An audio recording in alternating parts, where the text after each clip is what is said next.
Assalamualaikum warahmatullahi wabarakatuh. Baik Bapak Ibu, izinkan di sini saya untuk membagikan praktik bayi pembelajaran mendalam yang telah saya lakukan di SDN Ranca Irung 5 dengan judulnya yaitu penggunaan LKPD interaktif berbasis model problem based learning untuk meningkatkan pemahaman konsep serta kemampuan berpikir kritis pada materi bunyi dan sifat-sifatnya di kelas 5 SD.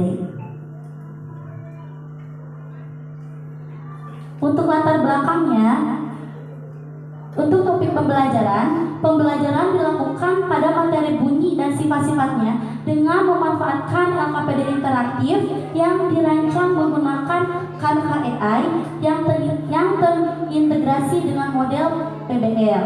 Untuk permasalahannya itu adalah bahwa murid yang ditemukan pada pembelajaran sebelumnya ditemukan bahwa murid itu kurang aktif dan mengalami kesulitan memahami konsep karena LKPD yang digunakan masih berbentuk teks, monoton sehingga tidak menarik. Murid juga belum terlatih dalam memanfaatkan media digital secara langsung saat pembelajaran. Jadi terkadang untuk media pembelajaran kita menayangkan video saja, tetapi inovasi yang dilakukan itu adalah membuat LKPD interaktif sehingga anak itu langsung mengakses melalui perangkat masing-masing mereka sendiri. Untuk solusinya yaitu mengembangkan penggunaan LKPD interaktif yang memuat gambar, video, simulasi, serta aktivitas belajar yang tentu saja berbasis langkah-langkah PBL. Untuk manfaat penggunaan LKPD interaktif itu sendiri, yang pertama adalah membantu murid untuk memahami konsep melalui tampilan visual dan aktivitas interaktif, serta diharapkan dapat meningkatkan keterampilan berpikir kritis dan pemecahan masalah, serta pembelajaran menjadi lebih menarik dan bermakna.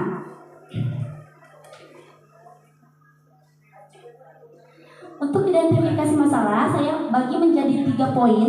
Yang pertama untuk murid, guru, dan LKPD dan media yang terdapat di sekolah. Untuk murid, ditemukan bahwa rendahnya keterlibatan murid dalam pembelajaran. Artinya memang ada beberapa murid yang pasif, beberapa yang aktif. Lalu yang selanjutnya, terkadang murid itu kesulitan memahami konsep abstrak, apalagi untuk materi bunyi.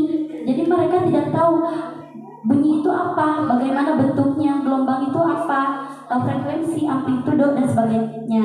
Sehingga mereka hanya menerima informasi dari guru saja, sehingga kemandirian belajar belum terbangun di pembelajaran dan di pertemuan-pertemuan sebelumnya, sehingga motivasi belajar murid cenderung kurang. Lalu untuk guru, saya belum menggunakan LKPD yang bisa membuat pembelajaran lebih hidup dan memancing pemikiran siswa secara langsung. Artinya LKPD yang biasa digunakan adalah berbentuk teks, lalu menayangkan video.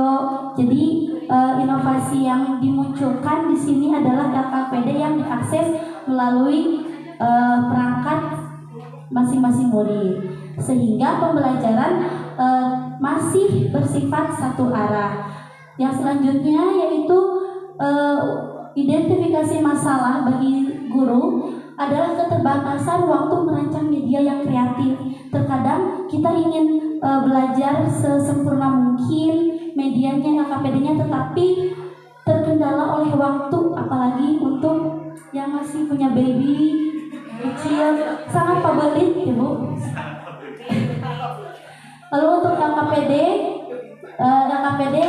di pertemuan sebelumnya juga belum mendukung interaktivitas antar murid, minimnya visualisasi, dan tidak ada integrasi teknologi di LKPD itu sendiri. Tujuan praktik baik yang pertama adalah meningkatkan pemahaman konsep dan berpikir kritis murid. Dan selanjutnya mendorong keterlibatan murid serta menyediakan media yang kreatif, interaktif, dan modern. Selanjutnya adalah mengoptimalkan penggunaan teknologi dalam pembelajaran IPAS dan meningkatkan kualitas dan kebermaknaan pembelajaran. Yang selanjutnya ke bab 2 isi. Untuk situasinya, pada awal pembelajaran materi bunyi, saya menemukan bahwa sebagian besar murid mengalami kesulitan memahami konsep dasar. Beberapa murid kurang mampu menjelaskan perbedaan antara bunyi dan getaran sehingga murid terlihat pasif, hanya menyalin catatan tanpa bertanya atau berdiskusi. Lalu yang selanjutnya, LKPD yang digunakan juga masih konvensional serta belum memfasilitasi visualisasi atau penyelidikan secara mendalam.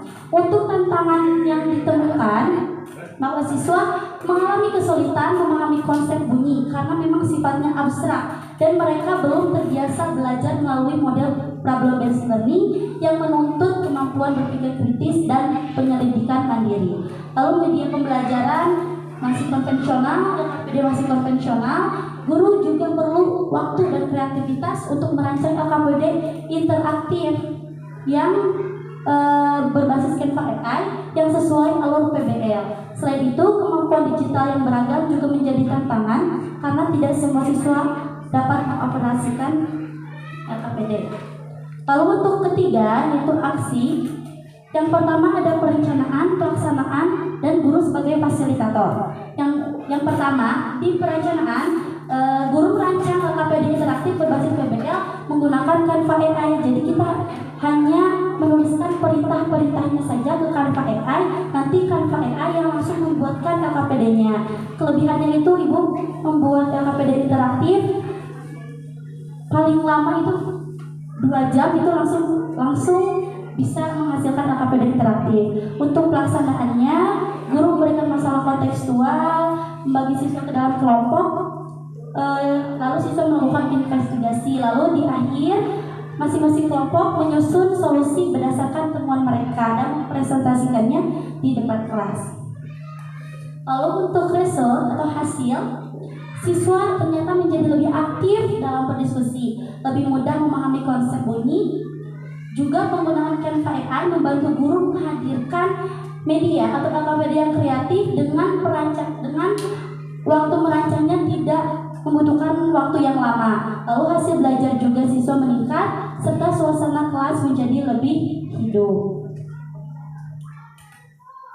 Nah, untuk kesimpulannya, penggunaan LKPD interaktif berbasis problem based learning yang dirancang melalui Canva AI ternyata mampu meningkatkan keterlibatan murid selama proses pembelajaran. Anak menjadi aktif, membangun pengetahuannya secara langsung, bereksperimen secara langsung, melakukan penyelidikan juga.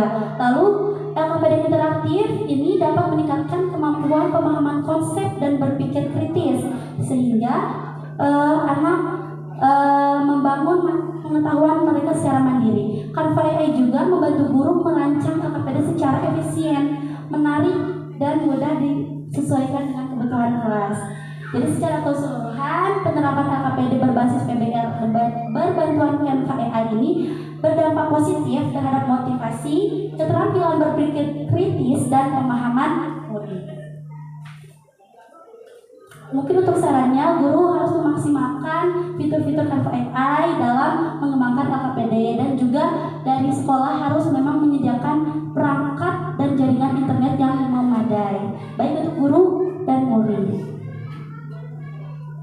Dan ini dokumentasi saat melakukan praktik bayi, kebetulan waktu itu langsung diobservasi oleh Bapak Kepala Sekolah. Lalu yang selanjutnya, nah ini dokumentasi LKPD yang konvensional hanya kertas, kalau tadi interaktif ini yang hanya kertas saja. Dan mungkin yang ini yang terakhir saat melakukan IHT dan diseminasi pembelajaran mendalam. Ini untuk link LKPD interaktifnya. Nah, mungkin Bapak Ibu sekian dari saya. Semoga bermanfaat. Mohon maaf bila ada kesalahan. Wassalamualaikum warahmatullahi wabarakatuh.